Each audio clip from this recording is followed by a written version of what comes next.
Hello and welcome to another session of Dr. Barbara Miller's NCLEX review. Today the focus will be on perfusion, the concept of perfusion, two disorders that you may encounter on your State Board of Nursing examination. Buerger's disease versus Raynaud's phenomenon. So what's the what is Buerger's disease? It's an inflammatory condition that impairs circulation to the extremities. Progression can lead to tissue death, also known as gangrene, and amputation. The pathophysiology of Buerger's disease: chemical in tobacco causes vasculitis, scarring, and occlusion of small, medium blood vessels in the arms and legs. What's the major risk factors for Buerger's disease? Smoking is a major factor. It affects male. It's more predominant in the male gender between the ages of 20 and 50 years old. What are some clinical manifestations of Buerger's disease? Claudication, numbness, tingling, decreased temperature and pulses, cyanosis in the extremities. How do they diagnose Buerger's disease? Arteriogram, which allows for visualization inside of the arteries. The treatment, they would use vasodilators such as calcium channel blockers. Okay, so patient should be educated.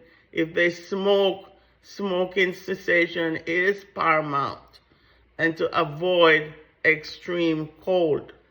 In contrast, Raynaud's phenomenon, or Raynaud's disease, this is a rare vascular disorder that causes vasospasm in the arterioles or the arteries, where they would have decrease in their blood flow to the extremities.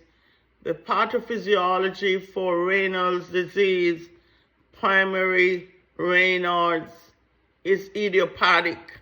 There's no known cause. Raynaud's phenomenon, secondary, occurs due to arterial damage from the connective tissue disorder, such as patient with lupus, systemic lupus, patient with scleroderma.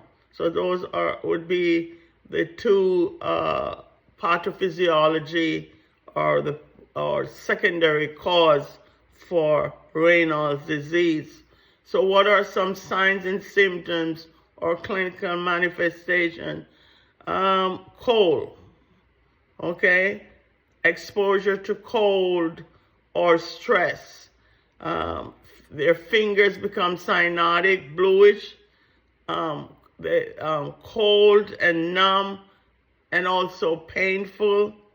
After the spasm, tissue becomes hyperemic or red as blood returns to the area.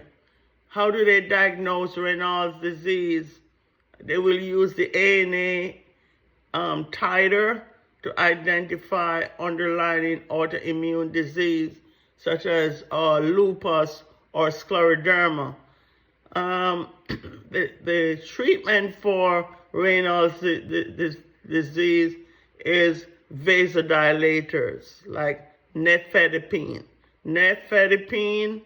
Or sympathectomy for severe symptoms. Patient education, you should instruct patient to avoid cold, extreme cold, or to wear warm clothing, decrease their caffeine intake, and try to avoid stressful situations and also smoking. Smoking is a major contributor, so you want to stress the importance of smoking cessation. So thanks for watching these short video on Raynaud's and Buerger's disease.